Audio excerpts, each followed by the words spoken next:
ان الحمد للہ نحمده ونستعینه ونستغفره ونعوذ باللہ من شرور انفسنا ومن سیئات اعمالنا من يهده اللہ فلا مضل له ومن يضلل فلا هادی له واشهد ان لا الہ الا اللہ وحدہ لا شریک له واشهد ان محمدا عبدہ ورسولہ اما بعد فإن خير الحديث كتاب الله وخير الهدي هدي محمد صلى الله عليه وآله وسلم وشر الأمور محدثاتها وكل محدثة بدعة وكل بدعة ضلالة وكل ضلالة في النار.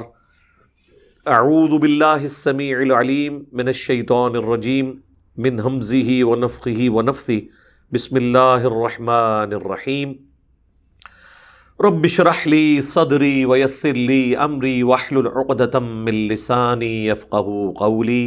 بسم الله الرحمن الرحيم. ان الله وملائكته يصلون على النبي يا ايها الذين آمنوا صلوا عليه وسلموا تسليما. اللهم صل على محمد وعلى آل محمد كما صليت على إبراهيم وعلى آل إبراهيم إنك حميد مجيد. اللهم بارك على محمد وعلى آل محمد كما باركت على إبراهيم وعلى آل إبراهيم إنك حميد مجيد.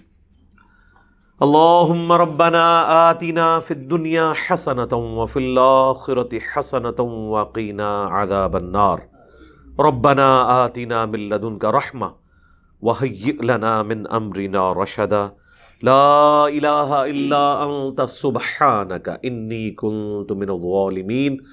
حسبنا اللہ ونعم الوکیل.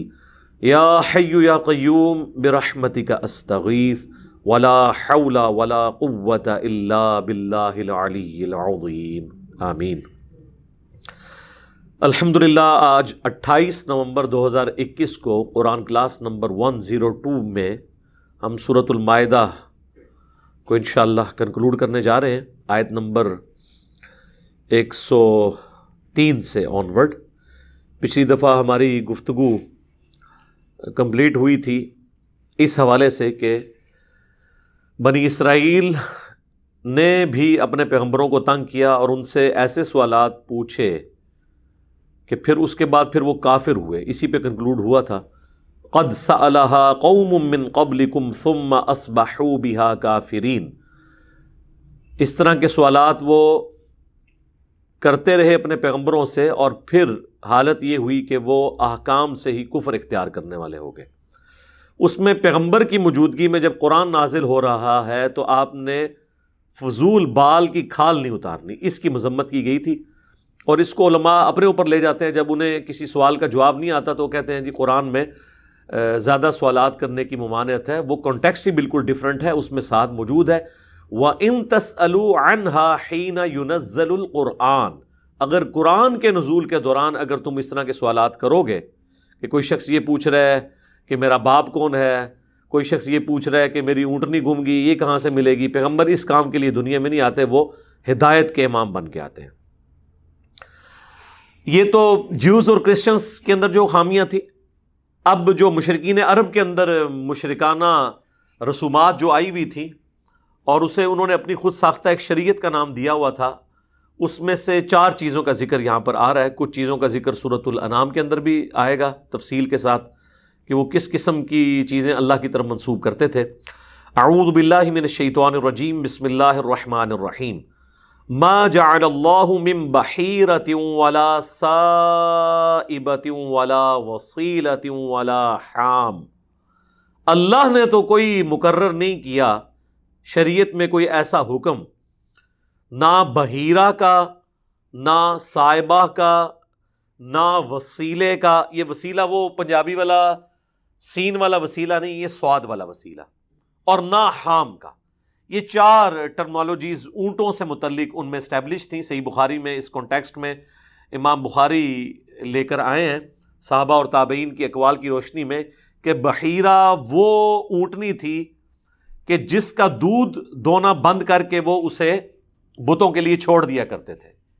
یہ بتوں کے نام کے اوپر وقف ہے. صائبہ وہ اونٹنی تھی جسے آزاد چھوڑ دیا جاتا تھا اور اس پر سواری بھی نہیں کی جاتی تھی.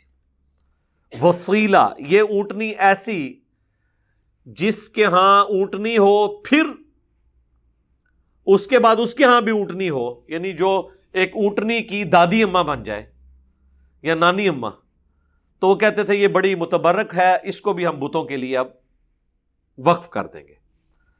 اور حام وہ اونٹ ہوا کرتا تھا جس سے کثرت کے ساتھ آگے اولاد ہوئی ہوتی تھی، اس کو بھی وہ بتوں کے لیے وقف کر دیتے تھے، اللہ کی بجائے وہ ان کے لیے. سورۃ الانعام میں بھی آئے گا کہ انہوں نے کافی تقسیم کی ہوئی تھی کہ بعض چیزوں میں وہ خاص اللہ کے لیے کرنے کی بجائے کہتے تھے اس میں بت خاص ہیں، اللہ اس میں نہیں شامل، لیکن جو بتوں کے لیے ہوتا تھا اس میں وہ کہتے تھے کہ بت کے ساتھ اللہ بھی ہے، اور جو صرف بتوں کے لیے ہوتا تھا اس میں اللہ کو ساتھ شامل نہیں کرتے تھے، صرف اللہ کے لیے کچھ بھی نہیں کرتے تھے. وَلَٰكِنَّ الَّذِينَ كَفَرُوا يَفْتَرُونَ عَلَى اللَّهِ الْكَذِبَ، بلکہ کافر اللہ تعالیٰ پر جھوٹ باندھ رہے ہیں، افطرا اور تہمت لگا رہے ہیں. اللہ نے کوئی ایسی شریعت نازل نہیں کی جس میں بتوں کے نام پر اونٹیاں اونٹنیاں وقف کر دی جائیں، وہ تو اللہ کے نام کی قربانی ہونی چاہیے. قرآن حکیم میں کم از کم 4 مقامات کے اوپر اللہ تعالیٰ نے واضح طور پر جو حرام چیزیں قرار دی ہیں ان میں ایک ایسی چیز بھی ہے جو غیر اللہ کے لیے ذبح کی جائے. حتیٰ کہ اس کا کلائمیکس صحیح مسلم کی وہ حدیث ہے جو سیدنا علی نے اپنی نیام سے ایک صحیفہ نکالا جس پہ لکھا تھا کہ جو غیر اللہ کے نام کی قربانی کرے اس پہ اللہ کی لعنت، اللہ کے فرشتوں کی لعنت اور تمام لعنت کرنے والوں کی لعنت. والعیاذ باللہ تعالی. وَأَكْثَرُهُمْ لَا يَعْقِلُونَ، اور اکثر لوگ عقل رکھتے ہی نہیں. وَإِذَا قِيلَ لَهُمْ، اور یہ جو عقل استعمال نہیں کرتے، جو بیوقوف لوگ ہیں، جو عقل سے پیدل لوگ ہیں، ان کی سب سے بڑی نشانی قرآن حکیم میں جگہ جگہ یہی بیان ہوئی ہے. جب ان سے کہا جاتا ہے تَعَالَوْا إِلَىٰ مَا أَنزَلَ اللَّهُ وَإِلَى الرَّسُولِ، کہ آؤ اس بات کی طرف جو اللہ نے نازل کی ہے یعنی قرآن، وَإِلَى الرَّسُولِ، اور رسول اللہ کے قدموں میں حاضر ہو، ان سے دین سیکھو. تو یہ تو کہتے ہیں ہم باپوں کے پیچھے چلیں گے، اپنے بزرگوں کے پیچھے چلیں گے. قالوا حسبنا ما وجدنا علیہ آباءنا، وہ کہتے ہیں ہمیں وہی کافی ہے جس پہ ہم نے اپنے آباء و اجداد کو پایا ہے. ہم تو شروع سے ہی 11ویں دیتے آئے ہیں. ساڈے دادا جی تے ایتھے ہاتھ بندے سن، میرے ابا جی تے میلاد دے جلسے وچ اگے اگے ہوندے سن، میرے نانا جی تے پوری زندگی تبلیغی جماعت وچ رہے نے. 10 محرم دا جلوس تے نکلدے ہی ساڈے گھروں سی. ہن تسی کہہ رہے ہو ماتم غلط ہو گیا. تو اللہ تعالیٰ فرماتا ہے جب انہیں اللہ کی نازل کردہ شریعت، کتاب اور پیغمبر کی طرف بلایا جاتا ہے، پیغمبروں کی تعلیمات کی طرف، تو وہ کہتے ہیں ہمیں وہی کافی ہے جس پہ ہم نے اپنے آباء و اجداد کو پایا. یعنی اگر میرے ماں باپ بریلوی تھے، دیوبندی تھے، اہل حدیث تھے، شیعہ تھے، تو میں نے اسی مسلک میں رہنا ہے. قادیانی تھے تو اسی مسلک میں رہنا ہے. میں نے نہیں سوچنا کہ کہیں ہم غلط تو نہیں ہیں. ایون اللہ کا پیغمبر بھی بلائے تب بھی نہیں سننی، قرآن بھی بلائے تب بھی نہیں سننی. اللہ تعالیٰ نے اس پہ ورڈکٹ دی ہے. اَوَلَوْ كَانَ آبَاؤُهُمْ لَا يَعْلَمُونَ شَيْئًا، ہائے ہائے ہائے ہائے شَيْئًا، بابت شَيْء کوئی نہیں. یہ وہی آ گیا. یہ شے اردو، پنجابی میں، عربی میں بھی ہے. اَوَلَوْ كَانَ آبَاؤُهُمْ لَا يَعْلَمُونَ شَيْئًا، اگرچہ ان کے باپ دادا کوئی شے کا علم نہ رکھتے ہوں تب بھی یہ ان کے پیچھے چلیں گے. وَلَا يَهْتَدُونَ، اور نہ وہ ہدایت یافتہ ہوں. اس میں یہ امپلائیڈ ہے کہ اگر کسی کے باپ دادا واقعی قرآن و سنت پہ چل رہے ہیں تو اسے اب ریوزٹ کرنے کی ضرورت نہیں ہے. یعنی ایک بندہ اگر تحقیق کے بعد یہ پہنچا ہے کہ یعنی جس طرح میں سمجھتا ہوں ہمارے جو اسٹوڈنٹس ہیں ان کی اولادیں جو ہیں جب وہ تحقیق کریں گے ان کو پتہ چلے گا کہ ابا جی نے ٹھوکریں کھا کے جو کوئی سیکھے واقعی یہی دین تھا. یا پیغمبروں کی جو اولادیں ہیں وہ پیغمبروں کی تعلیمات تک جب پہنچ جائیں گی تو پھر اس کے بعد وہ ریوزٹ نہیں کریں گی. یہ اکثر کہتے ہیں نہیں، حضرت یوسف علیہ السلام نے کہا میں اپنے آباء و اجداد کے دین پہ ہوں، لہٰذا آپ بھی نہ، اگر آباء و اجداد حنفی تھے تو آپ حنفی ہوں. اس سے بزرگوں کا تعلق ثابت ہوتا ہے. بھائی حضرت یوسف علیہ السلام کے جو والد تھے یا دادا تھے یا پردادا تھے وہ بزرگان دین نہیں تھے، وہ انبیاء تھے، ان کے پیچھے خدا کھڑا ہے. تو آڈے جڑے آباء و اجداد نے نہ کوئی سکھ سی کوئی ہندو سی، ظاہر ہے نسلاً مسلمان تو صرف اہل البیت شاہ جی اہل البیت ہیں. باقی انڈیا پاکستان بنگلہ دیش میں جتنے یہ نسلی مسلمان تو نہیں ہے نا کہ رسول اللہ کے زمانے سے مسلمان چلتے آ رہے ہوں. پہلے ہندو تھے, کسی ہندو نے کلمہ پڑھ لیا, کسی عیسائی نے پڑھ لیا تو آگے چل پڑے. پیچھے تو سارے ان کے اباء و اجداد ہی ہیں, تو ریوزٹ تو کرنا چاہیے. تو اللہ تعالیٰ ہمارے اگر اباء و اجداد کوئی شے کا علم نہ رکھتے ہو, نہ ہدایت پہ ہوں, پھر بھی ان کے پیچھے چلو گے. مراد یہ کہ اگر وہ واقعی ہدایت پہ ہوں اور علم رکھتے ہوں پھر ان کے پیچھے چلنے کی ضرورت ہے, اور اگر نہ ہے تو پھر کوئی ضرورت نہیں ہے. اور یہ دیکھ لیں, اَوَلَوْ كَانَ آبَاؤُهُمْ لَا يَعْلَمُونَ شَيْئًا, بابے شاہی کوئی نہیں, اگر کوئی وہ شاہی نہ ہون پھر بھی انہوں نے پیچھے ٹورو گے. کہتے ہیں نہیں قرآن و حدیث سے نعرے ثابت کریں. مارے تو سارے ہی نعرے قرآن و حدیث سے ثابت ہوتے ہیں. یہ بھی شیعہ والی ثابت ہو گیا نا. علمی کتابی تو میں نے آپ کو بتایا تھا, ایتونی بکتاب من قبل ھذا او اثارۃ من علم ان کنتم صادقین. اے نبی ان سے فرماؤ لاؤ میرے پاس کوئی کتاب اگر ہے اس قرآن کے نزول سے پہلے, یا انبیاء کے کوئی آثار ہوں, یعنی سنت, علم کے آثار, اگر تم واقعی سچے ہو. ایتونی بکتاب من قبل ھذا او اثارۃ من علم, کتاب بھی اور علم بھی. تو پھر ہم کیوں نہ کہیں کہ نہ میں وابی نہ میں بابی, میں ہوں مسلم علمی کتابی. یعنی یہ مسلم کی ہی آگے ڈیفینیشن ہے کہ مسلم کون ہوتا ہے, جو علمی کتابی ہو. هو سماکم المسلمین من قبل وفی ھذا. ابراہیم علیہ السلام نے قرآن کے نزول سے پہلے تمہارا نام مسلم رکھ دیا تھا, اور اللہ نے بھی اس کتاب میں تمہارا نام مسلم انڈورس کر لیا. ولا یہتدون, نہ وہ کوئی شے پر ہوں نہ وہ ہدایت پہ ہوں. اب میرے بھائیو سورۃ المائدہ کی آیت نمبر 105 آ رہی ہے. یہ بھی قرآن حکیم میں چند کرٹیکل آیات میں سے ہے, اور تھوڑی تفصیلی گفتگو اس پہ بھی درکار ہے. اس کو لوگ مس کوٹ بھی کرتے ہیں, آج کے زمانے کے نہیں, صحابہ کے زمانے میں بھی لوگوں نے اس کو مس کوٹ کیا, اور باقاعدہ پھر سیدنا ابوبکر صدیق رضی اللہ تعالیٰ عنہ کو اس پہ خطبہ دینا پڑا, اور ان کا وہ خطبہ جامعہ ترمذی اور سنن ابی داؤد کے اندر موجود ہے, اور مشکات میں آپ کو 30 جلد میں ایک چیپٹر ملے گا, نیکی کا حکم دینا, امر بالمعروف و نہی عن المنکر. اس چیپٹر میں وہ آپ کو مل جائے گا. پہلے یہ آیت کور کر لیتے ہیں. یا ایھا الذین آمنوا علیکم انفسکم, اے اہل ایمان تم پر صرف اپنی جان کی فکر کرنا لازمی ہے. لا یضرکم من ضل, تمہیں کوئی نقصان نہیں پہنچا سکتا جو گمراہ ہو چکا ہے, اذا اہتدیتم, اگر تم ہدایت پر ہو. اب یہ اس کے دو طرح کے معنی بن سکتے ہیں. ایک تو یہ کہ جو برے کام کر رہے ہیں ان کو برا کام کرنے دو, وہ اپنی گمراہی کا وبال چکھ لیں گے, تمہیں ان کی گمراہی سے نقصان نہیں ہوگا اگر تم ہدایت پہ ہو. یہ معنی, اور یہ معنی لینا شروع کر دیا تھا صحابہ کرام کے زمانے میں لوگوں نے. تو جامعہ ترمذی اور ابو داؤد کے اندر آتا ہے کہ حضرت ابوبکر نے خطبہ دیا اور انہوں نے کہا لوگو تم اس آیت کو مس کوٹ کر رہے ہو کہ اے اہل ایمان تم اپنی جان کی فکر کرو, کوئی نقصان نہیں پہنچا سکے گا تمہیں جو گمراہی پر ہے اگر تم ہدایت پہ ہو, اور تم اس کا مطلب یہ سمجھ رہے ہو کہ ہم نے لوگوں کو نیکی کی دعوت نہیں دینی. اللہ کی قسم میں نے رسول اللہ سے خود سنا تھا صلی اللہ علیہ وآلہ وسلم, اگر کسی جگہ کچھ لوگ آباد ہوں اور وہ برائی کو ہوتا دیکھیں اور اسے روکنے کی کوشش نہ کریں, قریب ہے اللہ تعالیٰ سب کو اپنے عذاب کی لپیٹ میں لے لے گا.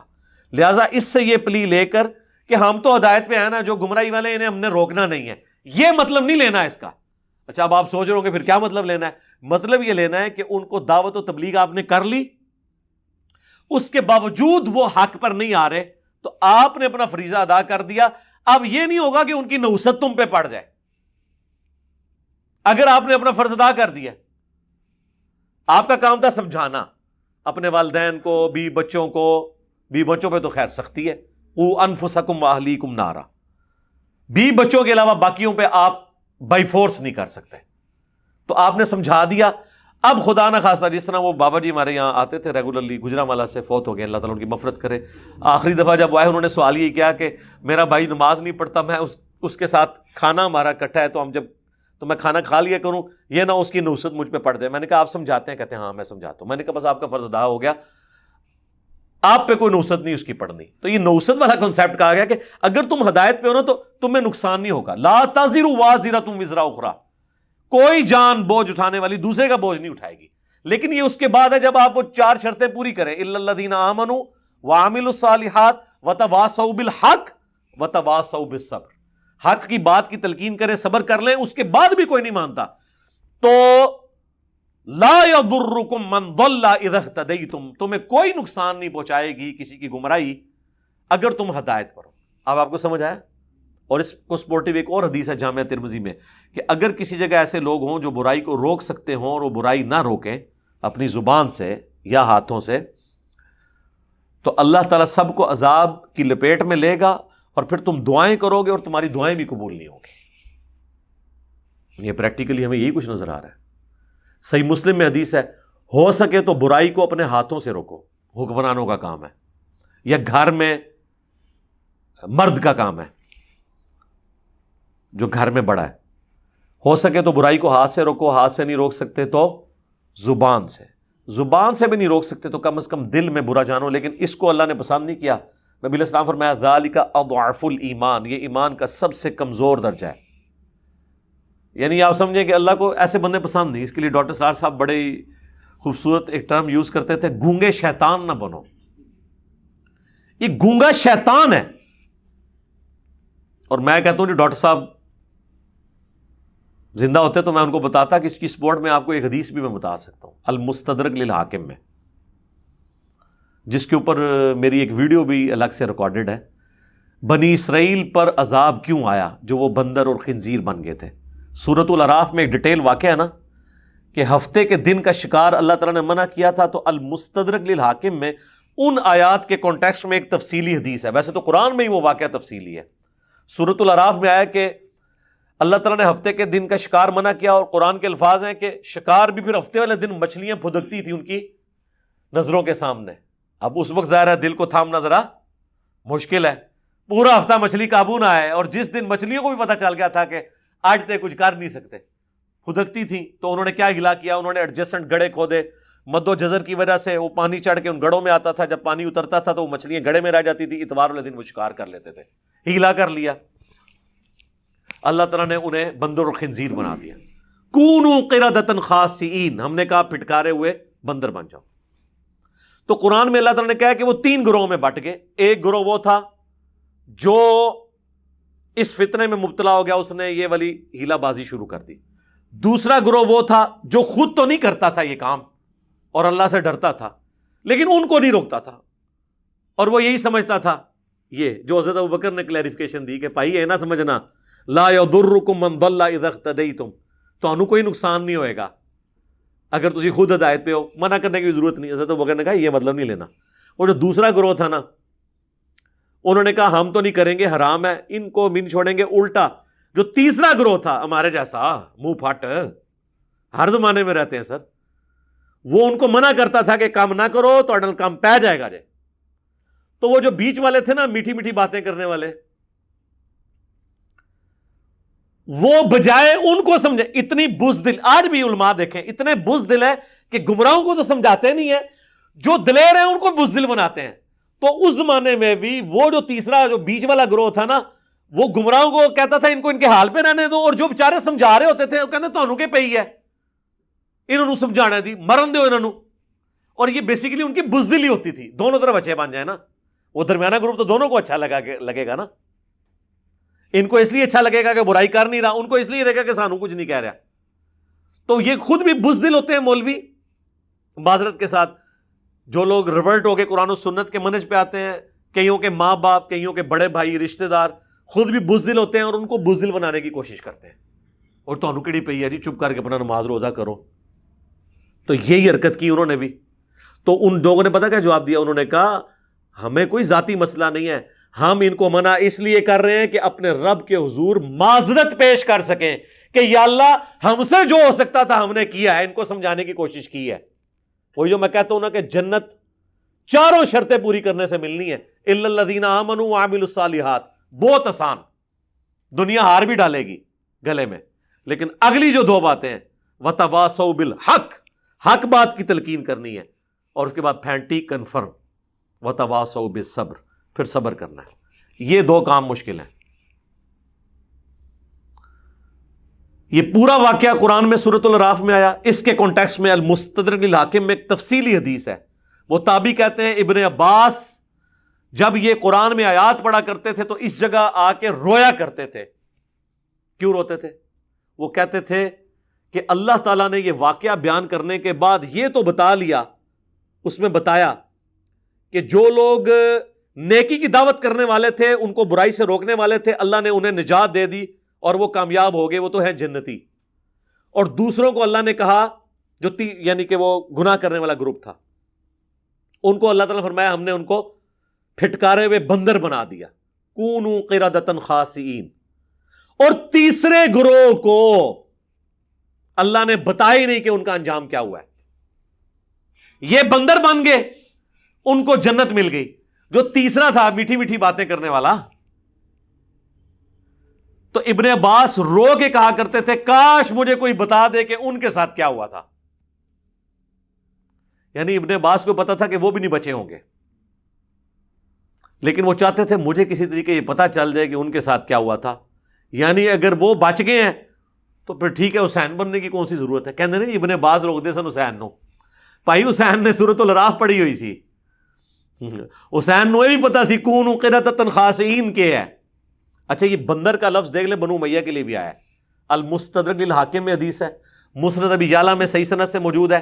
سلیم اسد نے صحیح کہا، امام ذہبی نے صحیح کہا، امام حاکم نے صحیح کہا، شیخ البانی نے صحیح کہا، شیخ زبیر الزئی نے صحیح کہا کہ نبی علیہ السلام نے اپنی وفات سے چند دن پہلے ایک خواب دیکھا. ابو ہریرہ کہتے ہیں نبی علیہ السلام فرمایا میں نے آل امیہ، بنو امیہ، بنو مروان کے بندروں کو اپنے ممبر پہ ناچتے ہوئے دیکھا ہے. حضور اتنے غمزدہ ہوئے کہ وفات تک حضور کو ہنستے ہوئے نہیں دیکھا گیا کہ میری وفات کے بعد یہ بندر میرے ممبر پہ چڑھیں گے. تو یہ بندر کی مثال ادھر بھی فٹ ہوئی ہے. ادھر سے بندر بنو امیہ ہے، یہ اللہ نبی فرما رہے ہیں. پریکٹیکلی وہ بندر بنے نہ ہو، حضور ان کو پہلے بندر بنا گئے کہ یہ بندر ممبر پہ کود رہے ہیں. کونوا قردۃ خاسئین. تو ابن عباس کہتے تھے کاش مجھے یہ پتا چل جائے کہ وہ درمیان والے لوگوں کا کیا بنا جو میٹھی میٹھی دعوت کرتے تھے. وہ تو اللہ نے نہیں نہ دسیا، وہی تو آپ کا چیک ہے. وہ آپ ویسے مجھ سے پوچھ لیں تو ان کا اشر وہی ہوا ہے جو ہونا چاہیے تھا. کیوں کہ وہ اس میں شامل ہیں، اس گناہ میں شامل ہیں. بخاری مسلم میں حدیث ہے کہ کہیں پہ اگر برائی ہوتی ہو اور لوگ اسے برا سمجھتے ہوں تو وہ ایسے ہیں گویا وہاں موجود ہی نہیں. اور دوسری جگہ کے اوپر ایک شخص موجود ہے جو وہاں اس برائی کے ہوتے ہوئے موجود نہیں لیکن اس برائی پہ راضی ہے اور اس کے لیے کوئی تگو تو اس کو کرنے کو کہتا ہے میں وہ تو ادھر ہے، تو وہ گویا کہ اس میں شامل ہے. یہ اللہ تعالیٰ نے جان بوجھ کے اس میں ایمبیگوس رکھا ہے تاکہ پتہ چلے کہ. اور دوسری بات یہ ہے کہ کامیاب جو ہونے والے تھے وہ اللہ نے بتا دیے. اللہ نے آدھے بندے تو نہیں بتانے تھے کامیاب ہونے والے. اللہ نے فرمایا ہم نے نجات دے دی ان کو جو ان کو برائی سے روکا کرتے تھے. دوسرے باقی سارے اس کیٹاگری چ نے، یا 0 ہے یا 1 ہے، درمیان اس تے کوئی نہیں ہے. یا پھر مقام اعراف تے کھلو وہ سورۃ الاعراف میں ہے نا، نیکیاں اور برائیاں برابر ہو جائیں گی. بس بیچارے پھر جنتیوں کی طرف دیکھیں گے تو طمع کریں گے، جہنمیوں کی طرف دیکھیں گے تو روئیں گے کدھر اللہ ایتھے ہی نہ سوٹ دوے. تو یہ میرے بھائی بڑا کریٹیکل معاملہ ہے. تو اس آیت سے مجھے یہ چیز یاد آئی کہ یہ برائی کے حوالے سے، اور اس امت کے لیے تو اسپیسیفکلی سورہ آل عمران میں نے تفصیلی گفتگو کی تھی. سورہ آل عمران آیت نمبر 110 کنتم خیر امۃ اخرجت للناس تأمرون بالمعروف وتنہون عن المنکر وتؤمنون باللہ. تم بہترین امت ہو جو لوگوں کے نفع کے لیے نکالی گئی، لوگوں کو نیکی کی طرف بلاتے ہو، برائی سے روکتے ہو اور اللہ پر ایمان لاتے ہو. ایمان کا ذکر 30 نمبر پہ آیا ہے. کیوں؟ ایمان کامل اس کا ہے جو نیکی کی طرف بلائے اور برائی سے روکے، اللہ کے لیے حمیت ہو اس کے اندر، اس لیے 30 نمبر پہ ذکر کیا. بخاری مسلم دونوں میں حدیث ہے، نبی علیہ السلام نے فرمایا نیکی کی دعوت کرنے والے اور برائی سے روکنے والوں کی مثال ایک کشتی کی سی ہے جس پہ لوگ سوار ہوں اور اس کی 2 منزلیں ہوں. اوپر کی منزل کے لوگ اور نیچے کی منزل کے لوگ الگ الگ ہیں، لیکن جو پانی ہے نا وہ اوپر والی منزل میں ہے اور نچلی منزل کے لوگ پانی حاصل کرنے کے لیے اوپر کی منزل میں جاتے ہیں. اور تھوڑی دیر کے بعد ان کو یہ خیال آتا ہے کہ ہمیں جو بار بار سیڑھیاں چڑھنی پڑ رہی ہیں تو بہتر یہ ہے کہ ہم اپنی کشتی میں سوراخ کر کے تو دریا کا پانی ڈائریکٹ ہی نیچے سے نکال لیں. تو آپ کو کیا کہیں گے اس پہ کہ جب یہ کوئی کام کرے تو کیا ہوگا کہ جی اوپر سیڑھی جو چڑھنی پڑتی ہے ڈائریکٹ ہی کاٹ لینے ہیں. تو نبی علیہ السلام فرمایا کہ اب اوپر والے لوگ اگر یہ کہنا شروع کر دیں کہ وہ تو اپنے حصے میں کھدائی کر رہے ہیں, خیر ہے, تو وہ خود بھی ڈوبیں گے, ہم تو ڈوبے ہیں سنم, تمہیں بھی لے ڈوبیں گے. اگر وہ ان کو روکتے ہیں تو خود بھی بچتے ہیں, ان کو بھی بچا لیتے ہیں, اور اگر نہیں روکتے تو خود بھی ڈوب جائیں گے. اس سے زیادہ کس طرح سمجھائی جائے بات کہ برائی سے روکنا کتنا ضروری ہے. اور سب سے مشکل دنیا کا کام برائی سے روکنا ہے. اچھائی کی دعوت دینا تو اتنا اچھا ہے کہ آپ دیکھ رہے ہیں کہ وہ پچھلا جو پریزیڈنٹ تھا ٹرمپ, اتنا ہارڈ لائنر قسم کا وہ کرسچن تھا, یہودی نما کرسچن, لیکن اس کے سامنے بھی قرآن کی تلاوت ہو رہی ہوتی تھی. لیکن برائی سے کو روکے بتائے, برائی سے تو کوئی بھی نہیں سنتا. آپ کسی کو کہ نماز پڑھنی چاہیے, وہ کہے گا ٹھیک ہے, لیکن اگر اس کو کہ نماز نہ پڑھے تو اتنے کوڑے تجھے لگنے چاہیے, اور تجھے اس وقت تک پریزیڈنٹ قید کروانا چاہیے, پرائم منسٹر, جب تک کہ تو توبہ نہ کر لے. پھر دیکھو تھوڑا اکرام مسلم کرے گا. پھر تارے جمی صاحب بھی کہنا لے ہونا کسی نے نہیں چھوڑنی, کیونکہ یہ نہیں انل منکر ہے, منکر کے منکر ہیں. کیوں جی, صحیح بولا ہے نا مفتی صاحب, منکر کے منکر ہیں, انکاری ہیں, یعنی کہ یہ چیز ہی ایسی ہے. امر بالمعروف بڑا آسان ہے. تو نبی علیہ السلام فرمایا اگر وہ کشتی والے ان کو روک لیتے ہیں کشتی میں سوراخ کرنے سے تو خود بھی بچتے ہیں اور ان کو بچا لیتے ہیں, اور اگر نہیں روکتے اور کہتے ہیں ٹھیک ہے وہ تو اپنے حصے میں سوراخ کر رہے ہیں, تو وہ بھی ڈوبیں گے اور وہ بھی ساتھ گیا. لیکن اس میں ایک دوسرا پہلو بھی ہے. وہ حدیث ہے بخاری مسلم دونوں میں, نبی علیہ السلام نے فرمایا کہ میں نے چند وائزین کو جہنم میں کولو کے گدھے کی مانند اپنی انتڑیوں کے گرد چکر کاٹتے ہوئے دیکھا ہے. جس طرح ہمارے یہاں کولو کا بیل ہوتا ہے نا, وہ گندم کے سٹوں میں سے دانے الگ کرنے کے لیے وہ بیل چلایا جاتا تھا, یا کنویں سے پانی نکالنے کے لیے وہ گول چکر کاٹتا رہتا ہے. تو میں نے وائزین کو دیکھا کہ اپنی انتڑیوں کے گرد وہ, جس طرح گدھے بھی یوز ہوتے تھے نا عرب میں, یہاں تو زیادہ تر بیل یوز ہوتے ہیں, اور اہل جہنم پھر اس کے گرد جا کے جمع ہوتے ہیں کہ حضرت صاحب ہم تو جہنم میں آئے ہیں, آپ کیوں, آپ تو شیخ التفسیر تھے اور استاذ العلماء تھے, آپ تو یادگار اسلاف تھے, تو آپ یہاں کیا کر رہے ہیں؟ تو وہ کہیں گے کہ افسوس, جو ان چیزوں کا ہم تمہیں حکم دیتے تھے نا کہ کرو, ہم خود کوئی نہیں کرتے تھے, اور جن چیزوں سے ہم تمہیں منع کرتے تھے ہم خود اس سے منع نہیں ہوتے تھے. اور اس کا کلائمیکس وہ حدیث ہے جو میں نے کربلا والے ریسرچ پیپر میں ڈالی ہے, بندہ کانپ اٹھتا ہے. صحیح مسلم میں شروع میں آپ کو حدیث مل جائے گی 177 179, یہ دو حدیثیں ہیں مسلم شریف میں کتاب الایمان میں, اور امام مسلم اسے ایمان والے چیپٹر میں لے کے ہیں. ایک تابعی عبداللہ بن عمر سے یہ حدیث بیان کرتے ہیں کہ نبی علیہ السلام نے فرمایا کہ اللہ تعالیٰ نے جب بھی کسی نبی کو مبعوث کیا نا, تو اس کے چند مخلص ساتھی ہوتے تھے جو اس کے پیغام کو لے کے چلتے تھے.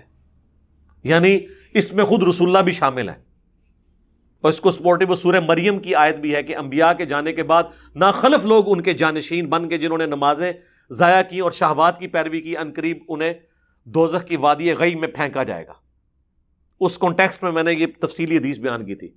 تو عبداللہ بن عمر سے ایک تابعی کہتا ہے کہ میں نے عبداللہ ابن مسعود سے یہ حدیث خود سنی تھی کہ نبی علیہ السلام فرمایا جب کبھی بھی کوئی پیغمبر دنیا میں آیا نا, اس کے ساتھ یہی ہوا ہے کہ اس کے چند مخلص ساتھی ہوتے تھے جو اس کے پیغام کو لے کے چلتے تھے. پھر جب وہ ساتھی آہستہ آہستہ دنیا سے جانا شروع کر دیتے تھے, یعنی فوت ہو جاتے تھے, تو ان کے جانشین ایسے لوگ بنتے تھے کہ وہ کچھ کہتے تھے جو کرتے نہیں تھے, اور وہ کچھ کرتے تھے جس سے منع کیا گیا ہوتا تھا شریعت میں. ایسے جو لوگ ہیں, ایسے حکمران جو ہیں, ان کے ساتھ جو ہاتھ سے قتال کرے وہ مومن ہے, جو زبان سے قتال کرے وہ مومن ہے. جیسے میں قتال کر رہا ہوں زبان سے, قتال کے لیے ضروری نہیں ہاتھ ہو. دیکھیں نا کیسا قتال ہے, زبان سے ہی سارے علماء ذبح ہو گئے ہیں. آپ کو یہ علمی لاشیں ان کی نظر نہیں آ رہی ہیں، چلتے پھرتے مردے ہیں یہ. کہتے ہیں نا کوئی بندہ کہتا ہے زیادہ غم لگ جائے، کہتے ہیں زندہ لاش ہے. تو یہ سارے فرقوں کے علماء زندہ لاشیں بنی ہوئی ہیں، کیونکہ یہ زبان سے ان کے ساتھ قتال کیا ہم نے. تلوار تو بھی اٹھائی نہیں ہے. امید ہے تلوار تک نوبت نہیں آنی، امام مہدی آ جائیں گے، یہ ویسے ہی طلقاء ہوں گے، یہ انشاءاللہ ہمارے ساتھ مل جائیں گے آ کے. ان کو ویسے ہی اس وقت ہم نے معاف کر دینا ہے. 4 مہینے کا ٹائم دینا ہے، یا تو آ جائیں ہمارے ساتھ، ادروائز جہاں پائے جائیں قتل کیے جائیں. یہ سب طلقاء ہوں گے انشاءاللہ امام مہدی کے زمانے میں. اور پھر نبی علیہ السلام نے فرمایا کہ جو دل میں ان سے قتال کرے وہ بھی مومن ہے. یعنی دل میں تو قتال وہی لوگ کریں گے نا جو عوام الناس ہے. اب یہ حدیث کو ذرا دیکھیں اور حضرت حسین ابن علی کا آپ کریکٹر دیکھیں. حسین ابن علی یہی سمجھتے تھے نا کہ میں نبی علیہ السلام کا نواسا، جنتی نوجوانوں کا سردار، اور اللہ تعالیٰ نے ہمارے گھر میں قرآن نازل کیا، پیغمبر ہم میں مبعوث کیا، تو اب پیغمبر کے اس دین کا کسٹوڈین تو میں ہوں. اور پھر جو سورۃ المائدہ میں آتا ہے، کیوں نہیں روکا ان کے رہبان اور احبار نے انہیں حرام خوریوں سے. اللہ تعالیٰ نے یہودیوں کو ٹانٹ کیا اس بات پہ کہ ان کے علماء اور صوفی ان کو حرام خوریوں سے کیوں نہیں روکتے. تو نبی علیہ السلام کی وفات کے بعد نبی علیہ السلام کے بہاف پہ وہ کون سے علماء تھے جنہوں نے حکمرانوں کو برائیوں سے روکنا تھا؟ اہل البیت. حسین ابن علی یہ سمجھتے تھے. لوگ کہتے ہیں لوگ سمجھاندے سن، او یار وہ لوگ سانو نہیں سمجھا سکتے، ساڈے کول بڑھنا سن انہوں سمجھا دئیے کہ اللہ دے بندے ہو اے آیتاں نے حدیثاں نے. تو حسین ابن علی، اور یہی دیکھیں جو حضرت حسین کو سمجھانے والے تھے ان کو تو سمجھ نہیں آئی ہوئی تھی، لیکن حضرت حسین کے مخالفین کو سمجھ آ گئی تھی. اسی لیے دیکھیں وہ جب تک حسین سے بیعت نہ ہو جائے وہ سکون سے نہیں بیٹھے. پوری دنیا نے بیعت کر لی ہے، خیر ہے، ان کو پتہ ہے کہ ہماری ملوکیت لیجیٹمائز اس وقت ہوگی جب حسین اس کو مانیں گے، کیونکہ حسین کے ماننے کا مطلب ہے کہ ہماری ملوکیت لیجیٹمائز ہو گئی ہے. جو وارث رسول ہیں، پیغمبر کی اولاد ہیں، انہوں نے ہمیں مان لیا. اچھا یہ بات ان کو بھی سمجھ تھی کہ جب تک حسین بیان نہ کرے نا عہد اسی جعلی حکمران ہی اے تاندلی دے حکمران اسی جدوں تک اے نہ مان لین. ان کو یہ سمجھ تھی. تو میرا ایک کلپ بھی تھا اس میں، the difference between the natures of Ibn Ali and ابن عمر. یعنی حسین ابن علی وہ کیوں اتنے ہارڈ لائنر تھے، اور دوسری طرف عبداللہ ابن عمر کیوں سافٹ تھے. یہ حدیث وہ تابعی کہتا ہے جب میں نے عبداللہ بن عمر سے بیان کی نا تو انہوں نے اس حدیث کو ماننے سے انکار کر دیا. یہ صحیح مسلم کے الفاظ ہیں، یہ مولانا شریف نہیں ہے، مسلم شریف ہے. اب وہ تابعی کہتا ہے، پھر میں اس پہ ذرا کامنٹس دیتا ہوں کہ وہ صحیح نہیں مان رہے تھے، کیونکہ اگر وہ اس حدیث کو صحیح مان رہے ہوتے تو ان کو یہ پتہ چل جاتا کہ میں جو نیوٹرل رہا ہوں یہ تو غلط ہے، حسین کا سٹانس ٹھیک ہے. اور یہ مانتے تھے حسین ابن علی کو، وہ غلط نہیں کہتے تھے، وہ کہتے تھے یہ لوگ مکار ہیں، آپ کو شہید کر دیں گے، آپ کر رہے ٹھیک ہے. اور پھر آپ دیکھیں مجموع الزوائد کے اندر المستدرک للحاکم میں موجود ہے، ہم نے کربلا والے ریسرچ پیپر میں ڈالا ہے کہ عبداللہ بن عمر آخری وقت میں کہتے تھے کہ مجھے پوری زندگی کوئی نیکی چھوڑنے پر کوئی شرمندگی نہیں ہے، میں نے کوئی بھی گناہ کا کام نہیں کیا، نہ کوئی نیکی چھوڑی ہے، اپنی طرف سے پوری کوشش کی، سوائے ایک کام کے کہ میں نے حضرت علی کے ساتھ مل کر باغی گروہ کے خلاف قتال نہیں کیا. تو یہ عبداللہ ابن عمر کو اپنی وفات کے دنوں میں یہ بات سمجھ آ گئی تھی کہ مجھ سے غلط ہوا. اور دیکھ لیں پھر جس بنو امیہ کے خلاف وہ کھڑے نہیں ہوئے اسی بنو امیہ نے انہیں مروایا ہے. صحیح بخاری میں ہے، ان کے پاؤں میں تیر مروا دیا تھا حجاج ابن یوسف نے، نیزہ مروا دیا تھا، اور اسی سے ان کی شہادت ہوئی ہے 74 ہجری میں. تو آخری وقت میں سمجھ آ گئی. تو وہ تابعی کہتا ہے عبداللہ بن عمر نے اس حدیث کو ماننے سے انکار کیا، کیونکہ یہ تو ان کی پوری ڈاکٹرن کے خلاف تھی نا، کہ جی ان حکمرانوں کے خلاف جو ہاتھ سے قتال کرے وہ مومن ہے، جو زبان سے کرے مومن ہے. یہ ان حکمرانوں کی بیعت کیے ہوئے تھے، بخاری مسلم میں یزید کی بیعت کی تھی عبداللہ ابن عمر نے، حضرت علی کی بیعت نہیں کی کہ جی اختلاف پیدا ہو گیا، یزید کی بیعت کر لی. بخاری مسلم میں آتا ہے. پھر یہ لوگوں کو بیعت توڑنے سے روکتے بھی تھے واقعہ کربلا کے بعد، اور جن کو روک رہے تھے وہ بھی صحابہ ہی تھے نا. انہوں نے کوئی انجینئر صاحب کی ویڈیوز تو نہیں دیکھی تھی. عبداللہ ابن مطیع بخاری مسلم میں آتا ہے. تو اور یہ البدایہ والنہایہ سے ایک حوالہ پیش کرتے ہیں تاریخ ابن کثیر سے کہ محمد بن انفیہ عبداللہ ابن مطی سے ملے تو ان کو کہا کہ میں نے تو یزید کو بڑا صوم و صلات کا پابند پایا ہے اور سنت ڈھونڈنے والا، تلاش کر کر کے اس پہ عمل کرنے والا پایا ہے. یعنی جن کے باوجداد نے سنتیں ڈھونڈ ڈھونڈ کے قتل کی ہیں، اس کو انہوں نے سنت کے اوپر عامل اور ڈھونڈ ڈھونڈ کے. تو عبداللہ ابن مطی نے کہا کہ حضرت جتنا عرصہ آپ رہے ہیں نا وہاں، اتنا عرصہ میں اس نے یہ نیکی کے کام کیے ہیں، ادروائز وہ شرابی ہے اور شریعت کی حرام کردہ چیزوں کو اس نے حلال ٹھہرایا ہوا ہے، قریب آسمان سے پتھر برس پڑے. یہ کون کہہ رہا ہے؟ عبداللہ ابن مطی صحابی، اور محمد بن حنفیہ تابعی ہے. پوری روایت بیان کریں نا، تابعی اور صحابی کا کال ٹکرائے تو ہم کس کی بات کو مانیں گے؟ اور ویسے بھی اصول محدثین ہے کہ جب کوئی شخص اس بات میں بات کر رہا ہو نا اور دوسرا نفی میں، تو نفی جہالت کی بنا پہ بھی ہو سکتی ہے کہ اس کو پتہ نہ ہو. اس بات جو شخص کرتا ہے اس کی رائے زیادہ ہوتی ہے. یعنی ایک شخص کہتا ہے میں نے ایسے ہوتے ہوئے دیکھا، دوسرا کہتا ہے میں نے تو نہیں دیکھا، تو اس کا یہ مطلب نہیں کہ وہ کام ہوا نہیں ہے. بخاری مسلم میں آتا ہے نا کہ ایک صحابی کہتے ہیں میں نے نبی علیہ السلام کو کعبے کے اس چوکور کمرے کے اندر نماز پڑھتے ہوئے نہیں دیکھا. دوسرے صحابی کہتے ہیں میں نے نبی علیہ السلام کو اس کمرے کے اندر فلاں ستون کے پاس نماز پڑھتے ہوئے دیکھا ہے. تو آپ مجھے بتائیں کس صحابی کی بات مانی جائے گی؟ جس نے دیکھ لیا. کیونکہ نہ دیکھنا تو جہالت کے وجہ سے، یہ جہالت عربی والی ہے، اردو والی نہ لینا. جہالت سے مراد ہے نہ جاننے کی وجہ سے، ان نون ہونے کی وجہ سے ایسے ہو سکتا ہے. لیکن جس نے دیکھ لیا، تو عبداللہ ابن مطی تو دیکھ آئے تھے کہ اس نے کیا حرکتیں کی ہیں. تو عبداللہ بن عمر کو یہ بات سمجھ آئی. اچھا وہ اب تابعی کہتے ہیں، مسلم شریف کے الفاظ ہیں کہ میں بڑا عرصہ پریشان رہا کہ عبداللہ بن عمر کو میں اب کیسے منواؤں اس بات پہ. تو اللہ کا کرنا ہوا کہ حضرت عبداللہ ابن مسعود تشریف لے آئے مدینہ شریف. تو مجھے خود ہی ایک دن عبداللہ بن عمر نے کہا کہ ابن مسعود کی جا کے زیارت نہ کریں، ظاہر سینئر صاحب ہی ہیں وہ، انہوں نے ہی جانا تھا ان کے پاس. تو کہتے ہیں میں نے کہا میں نے دل میں سوچ لیا کہ یہ جائیں گے نا تو میں وہ حدیث پوچھوں گا ان کے سامنے. یہ بھی ایک بڑے بندے کی غلطی نکالنے کا طریقہ یہ ہوتا ہے.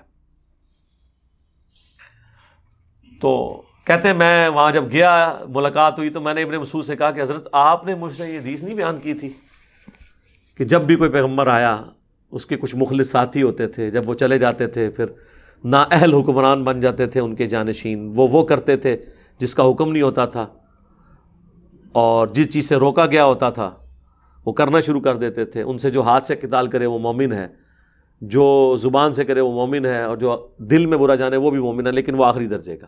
تو ابن مسعود نے کہا ہاں یہ بات میں نے خود رسول اللہ سے سنی تھی. پھر کہتے ہیں عبداللہ بن عمر خاموش ہو گئے، یعنی ان کو پتہ چل گیا کہ یہ حدیث ٹھیک ہے.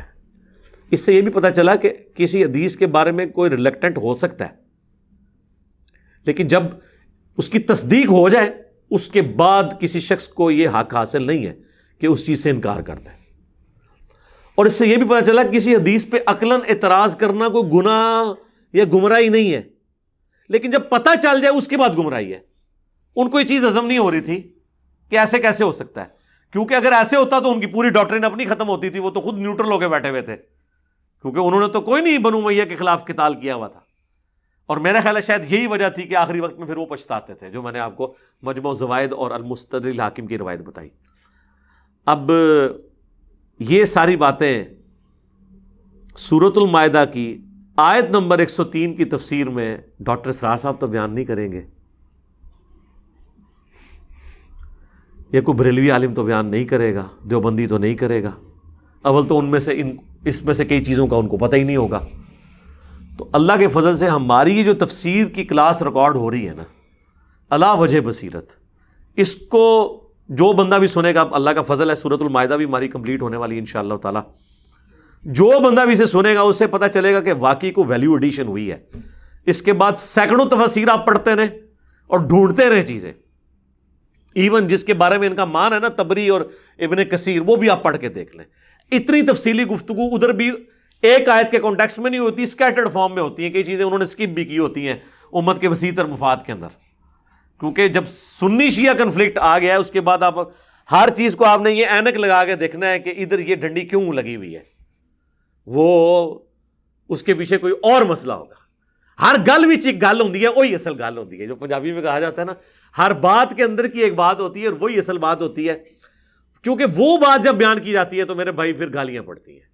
لوگ کہتے ہیں یار، وہ اکثر کہہ دیتے ہیں کہ یار ٹھیک ہے یہ ہے تھا، لیکن ایتھے قرآن وچ بیان کرنا کیوں ضروری سی؟ اس لیے کہ قرآن میں تو اتنا سخت فتویٰ آیا ہے امر بالمعروف و نہی عن المنکر کے حوالے سے، تو ہم نے ہر وہ چیز ڈسکس کی۔ ویسے تو آپ کہتے ہیں جی صحابہ جو ہیں وہ ہمارے لیے رول ماڈل ہیں، تو حضرت حسین صحابی نہیں ہے؟ اس طرح کی آیات کو حضرت حسین کی زندگی میں دیکھا جائے گا نا، اور آپ نے کس کو پیش کرنا ہے؟ اور مسلمانوں کے بارے میں جو سورۃ الحجرات میں آیا کہ اگر مسلمانوں کا کوئی گروہ باغی ہو جائے تو اس سے جنگ کرو، قتال کرو یہاں تک کہ وہ حق پر آئے۔ اب یہ والی جنگ یہ تو حضرت علی نے لڑی ہے نا، جمل اور صفین اور نہروان، تو اس کے لیے حضرت علی کو رول ماڈل کے طور پہ آپ پیش کر کے بتائیں گے نا کہ پریکٹیکلی صحابہ کی زندگی میں یہ چیزیں ہیں۔ تو میں آپ کو دعوے سے کہتا ہوں صحابہ کی رٹ لگانے والے بھی سلیکٹو صحابہ کو مانتے ہیں، اور سلیکٹو صحابہ کی بھی سلیکٹو باتیں مانتے ہیں۔ یعنی جن صحابہ کو یہ مان بھی رہے ہیں نا، ان کی بھی ساری باتیں نہیں مان رہے، ان کی بھی چند باتیں مانتے ہیں، کیونکہ ان میں کئی باتیں ایسی ہیں جو ان کے خلاف ہیں۔ مثلا میں آپ کو بتا دیتا ہوں، انہوں نے ایک جعلی روایت پیش کی سنن کبریٰ البیہقی سے، دلائل النبوہ سے جو مشکات میں بھی ہے، اور یہ گھڑی بھی حدیث ہے کہ حضرت ابوبکر کے بارے میں حضرت عمر کہتے تھے کہ اللہ تعالیٰ مجھ سے پوری زندگی کی نیکیاں لے لے اور مجھے غار ثور کی ایک نیکی دے دے۔ یہ ہمیں بچپن سے سنایا جاتا ہے، جعلی روایت ہے، ضعیف بھی نہیں ہے۔ اور مسلم شریف میں یہ حدیث ہے کہ حضرت ابو ہریرہ کہتے ہیں کہ جب رسول اللہ نے فرمایا کہ کل میں اس شخص کے ہاتھ میں جھنڈا دوں گا خیبر کے دن جس سے اللہ اور اس کا رسول محبت کرتے ہیں، اور وہ اللہ اور اس کے رسول سے محبت رکھتا ہے، اللہ اور اس کا رسول اس سے محبت رکھتے ہیں، تو ہم پوری رات اس شوق میں سوئے نہیں کہ وہ خوش نصیب کون ہے۔ صبح حضرت علی کو وہ جھنڈا ملا، اور حضرت عمر کہا کرتے تھے کہ یہ پہلا اور آخری موقع تھا کہ مجھے یہ خواہش ہوئی، میں نے کبھی کسی عمارت کی تمنا نہیں کی، لیکن یہ مجھے خواہش ہوئی کہ وہ جھنڈا علی کی بجائے مجھے مل جاتا۔ اب یہ حدیث ہے مسلم شریف میں حضرت علی کے فضائل میں، یہ کتنے سنی علماء کو بھی پتہ ہے، اور میں نے یہ چیلنج دیا ہے کہ مجھ سے پہلے اس روئے ارض پہ یہ حدیث کسی نے امام مسلم کے علاوہ بیان کی ہو، امام مسلم تو نقل کی ہے، کسی عالم کی تقریر میں ہو، حضرت علی کے فضائل والے چیپٹر میں کسی نے یہ والا حصہ نقل کیا ہو۔ بس اتنا کرتے ہیں، اللہ اور اس کے رسول سے محبت کرتے ہیں، اور وہ اللہ اور اس کے رسول سے محبت کرتا ہے۔ یہ اگلے مسلم کے الفاظ جو حضرت ابو ہریرہ نے نقل کیے ہیں، اور اس میں میں نے شیعہ کو بھی پھکی دی ہے کہ تم حضرت ابو ہریرہ کے بارے میں زبان کھولتے ہو، حضرت ابو ہریرہ نے اہل بیت کی شان کی حدیثیں بیان کی ہیں، ان میں یہ بھی حدیث ہے، یہ حضرت ابو ہریرہ نے بیان کی ہے۔ میں نے اپنے ممبر پہ بنو امیہ کے، بنو مروان کے بندروں کو کودتے ہوئے دیکھا ہے، یہ بھی حضرت ابو ہریرہ نے روایت کی ہے، المستدرک الحاکم میں اور مسند ابی جعلہ کے اندر یہ جو روایت آتی ہے، یہ بھی حضرت ابو ہریرہ نے بیان کی ہے۔ تو حضرت ابو ہریرہ الحمدللہ، اور یہ حدیث مسند احمد کی، جس نے حسن و حسین سے محبت کی اس نے مجھ سے محبت کی، اور جس نے حسن و حسین سے بغض رکھا اس نے مجھ سے بغض رکھا، یہ حدیث بھی حضرت ابو ہریرہ نے بیان کی ہے، اور یہ حدیث حضرت ابو ہریرہ کے علاوہ کسی شخص نے بیان نہیں کی ہے۔ یعنی حضرت حسین سے بغض، رسول اللہ سے بغض، اور رسول اللہ سے بغض کیا ہے؟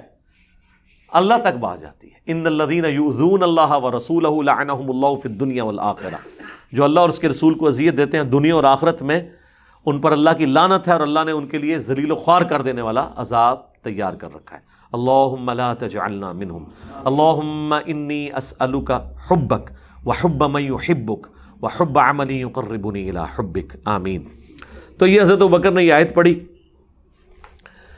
اور اس کا باقی حصہ رہتا ہے الی اللہ مرجعکم، تمہیں لوٹ کر اللہ کی طرف جانا ہے، جمیعاً تم سب کے سب کو، فینبئکم بما کنتم تعملون، پھر تمہیں وہ آگاہ کر دے گا جو کچھ تم دنیا میں عمال کیا کرتے تھے۔ یعنی یہ اللہ فیصلہ کرے گا کہ کسی شخص نے کسی کو برائی سے روکا نہیں روکا، کس لیول کا مومن تھا، اس سے کیا ریکوائرمنٹ تھی، اور اس نے اس سے کم کیا۔ اب علماء تو یہ بہانہ نہیں کر سکتے کہ ہم دل میں برا جانیں گے، یہ ایک عام ریڑھی بان مزدور تو کہہ سکتا ہے کہ میری تو اتنا علم بھی نہیں کہ میں زبان سے روک سکوں، لیکن علماء تو نہیں یہ بہانہ کر سکتے، اور حکمران یہ نہیں کہہ سکتے جی میں نے تو صرف زبان سے روک دیا تھا، میرا اس کے بعد لینا دینا کوئی نہیں۔ ان کو تو اللہ پوچھے گا تیرے ہاتھ میں سلطہ تھا، تیرے ہاتھ میں مینجمنٹ تھی، تو بائی فورس چیزیں کروا سکتا تھا، تو نے کیوں نہیں ختم کروائی؟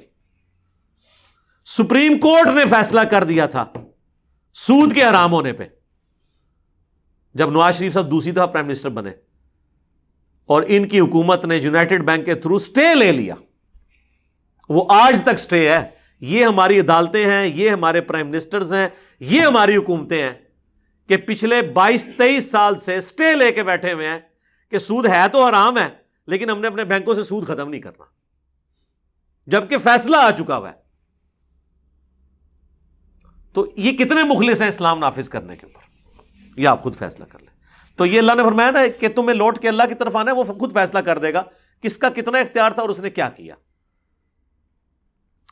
یا ایھا الذین آمنوا، اب یہ اگلی آیات جو ہے نا ایک خاص وصیت کے حوالے سے چیز آ رہی ہے، اور اس حوالے سے تو یہ آیات کو منسوخ سمجھیں کہ وراثت سے اس کا کوئی تعلق نہیں. وراثت کے بعد تو اللہ تعالیٰ نے خود ہی حصہ رکھ دیا ہے ورثاء کا. اس میں میری ڈیٹیل ویڈیو ریکارڈ ہے.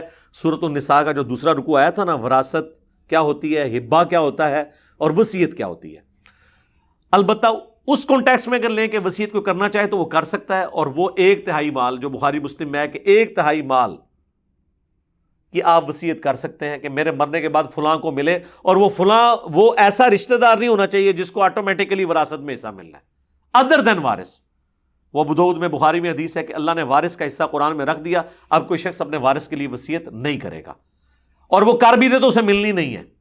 وصیت کرنے کے باوجود بھی اسے نہیں ملے گی کیونکہ وہ وارث ہے، اور پاکستان کا قانون بھی وراثت کا اسلامی ہے، اسی کے مطابق اسے ملے گا. لیکن اس میں ایک یہ شک مسئلہ بڑا خراب ہے کہ وہ اپنی زندگی میں پوری جائیداد کسی ایک کو بھی لکھ کے دے کے چلے جائیں نا تو وہ اس کے نام پہ ٹرانسفر ہو جاتی ہے، اور اس کی وجہ ہمارا عدالتی نظام نہیں، فقہ حنفی ہے. فقہ حنفی کے تحت اگر باپ اپنی زندگی میں اپنی سارا مال کسی کو دے جائے، اس کی اولاد پھر بعد میں ذلیل ہوتی رہے بے شک. لیکن اسلام میں یہ ہے کہ 1/3 سے زیادہ مال نہیں دے سکتا. بخاری مسلم میں حدیث ہے جو حضرت سعد ابن ابی وقاص کہتے ہیں کہ میں فتح مکہ کے موقع پر اتنا بیمار ہوا کہ مجھے یہ یقین ہو گیا اب میں نہیں بچوں گا. اگر حضرت سعد ابن ابی وقاص اتنے بیمار ہوں کہ انہیں یہ یقین ہو جائے کہ میں مر جاؤں گا، اور وہ یہ یقین کر لیں کہ میری موت کا وقت قریب آ گیا ہے، اور بابے یہ کہیں کہ جو پہلے دس بابے نے شاہی کوئی نہیں، تو نبی علیہ السلام آئے میری عیادت کے لیے، اور میں نے کہا یا رسول اللہ میری تو ایک بچی ہے، میں نے ارادہ کیا میں سارا مال اللہ کی راہ میں خرچ کر دوں. آپ نے فرمایا نہیں. کہا 2/3 مال. نہیں اجازت دی. کہا آدھا مال، آدھا بیٹی کے لیے چھوڑ دوں، آدھا. آپ نے اجازت نہیں دی. پھر کہا 1/3 مال. تو نبی علیہ السلام نے کہا یہ بھی میں تمہیں مشکل سے اجازت دیتا ہوں. کیا تم یہ چاہتے ہو کہ تمہارے مرنے کے بعد تمہاری اولاد لوگوں سے مانگتی پھرے، اپنے اولاد کے لیے چھوڑ کے مرو؟ یہ ہے کتابوں کا دین جو بخاری مسلم میں ہے. اور یہاں مولوی ایسا پٹو ڈالتا ہے، دیکھتا ہے جس کے بچے ذرا سے نافرمان ہے نا اس کو پٹو ڈالتا ہے جی تواڈے بچے نے پتہ نہیں کہ بعد کے کرنا ہے، تسی مدرسے میں لکھ دو. تو مدرسے کو لکھ کے کون سا دین کی خدمت ہو رہی ہوگی؟ جائیں مدرسوں کے بچوں کا حال دیکھیں، اور ان کے علماء کی گاڑیاں دیکھیں، ان کا لیونگ سٹینڈرڈ دیکھیں، اور جن بچوں کے نام پہ یہ کھا رہے ہیں ان کے کپڑے چیک کریں، ان کے صابن چیک کریں، ان کے کھانے دیکھیں. کھا رہے ان کے نام کا ہے، لگا رہے اپنے اوپر، وہ پٹو ڈال لیتے ہیں اس طریقے سے. جائیں گے میت کے اوپر، او جی تواڈے ابا جی آخری وقت کہندے سن میں مسجد نو لکھ دینا.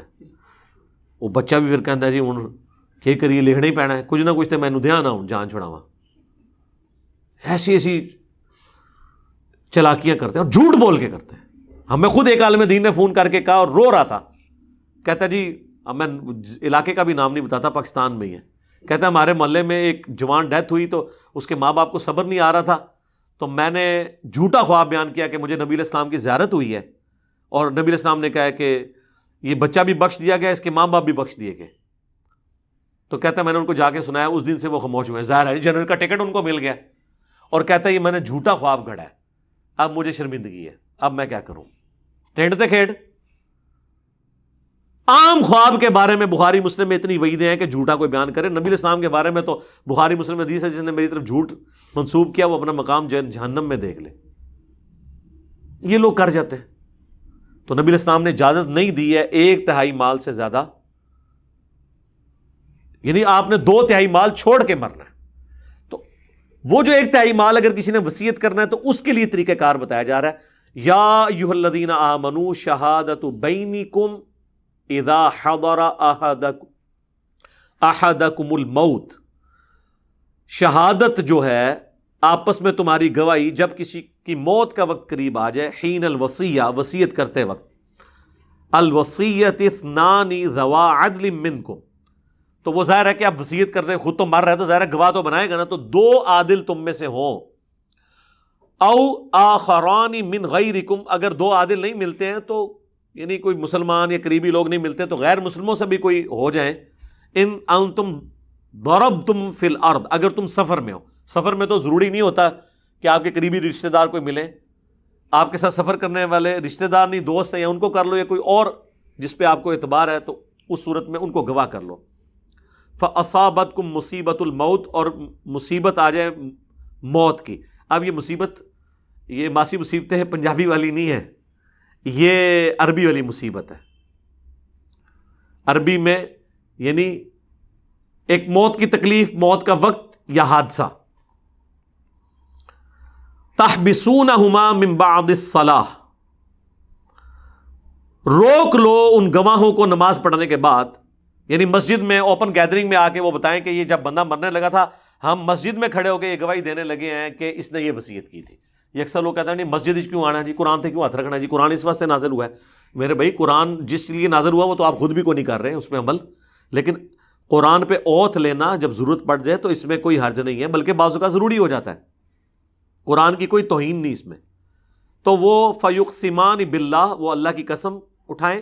ان ارتبتم لا نشتری بہ ثمنا، اگر تمہیں شک پڑ جاتا ہے ان کے الفاظ سے کہ وہ پھر اس پہ قسم کھائیں کہ ہم نہیں خریدیں گے اس کے عوض کوئی مال، یعنی اس کے عوض ہم کوئی مال نہیں وصول کریں گے کہ وہ جھوٹی گواہی دے کے کسی کے حق میں کہ جی مرتے وقت انہوں نے کیا سی فلاں نو دینا ہے میرا مال،